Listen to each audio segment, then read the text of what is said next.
Hello and welcome to ThatCatDeveloper, and this is episode 1 of our moderation system series where we build a moderation system on Roblox with a C# REST API backend. Now let's dive into the video and let's go to our first section, which is what is an HTTP request.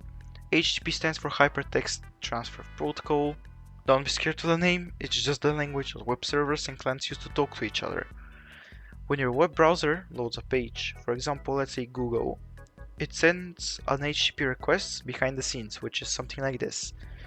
So as you can see, we are getting the resource. This is called the resource, and what the resource means is just the place from where we're getting it, and the host is where we're getting this resource from.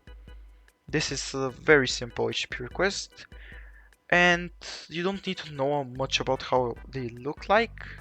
You need to know in Roblox what they look like.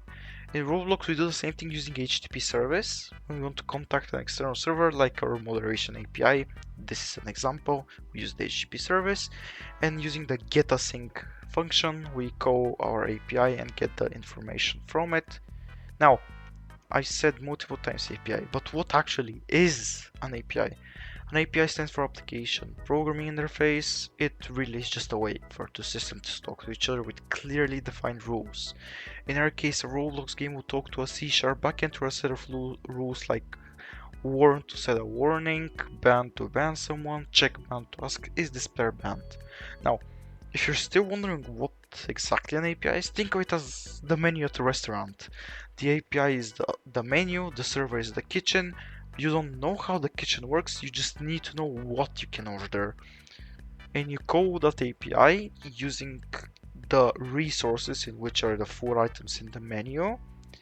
And then later the kitchen gives you the food. So it really an API is just like the menu at the kitchen at a restaurant.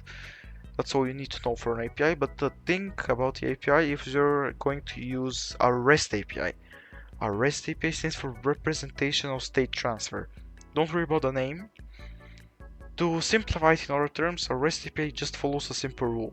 Each URL, or the little thing on the top at your browsers like google.com, it uses a different URL to represent a piece of data or an action. And we use standard HTTP verbs to interact with it. Now what are these for? These are the 4 main. We have get, post, put and delete.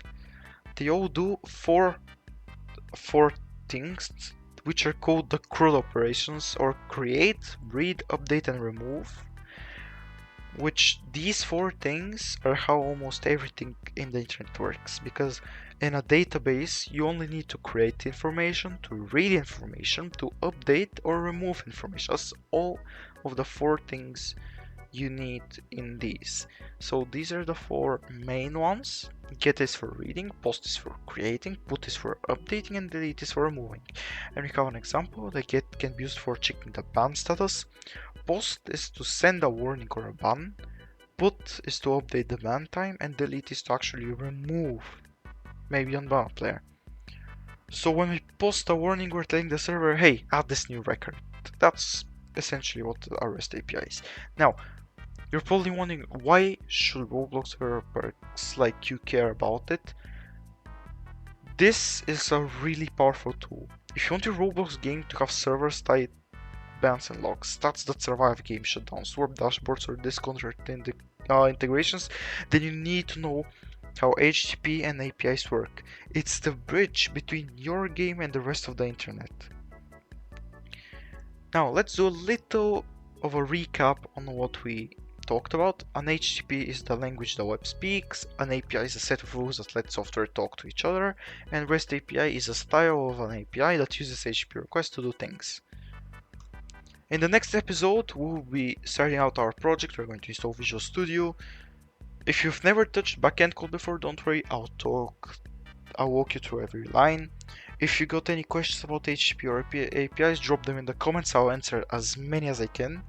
And like and subscribe if you want your Roblox game to go beyond just scripts and do more, like what we're trying to do right now. That's it for me, and I wish you a very nice day.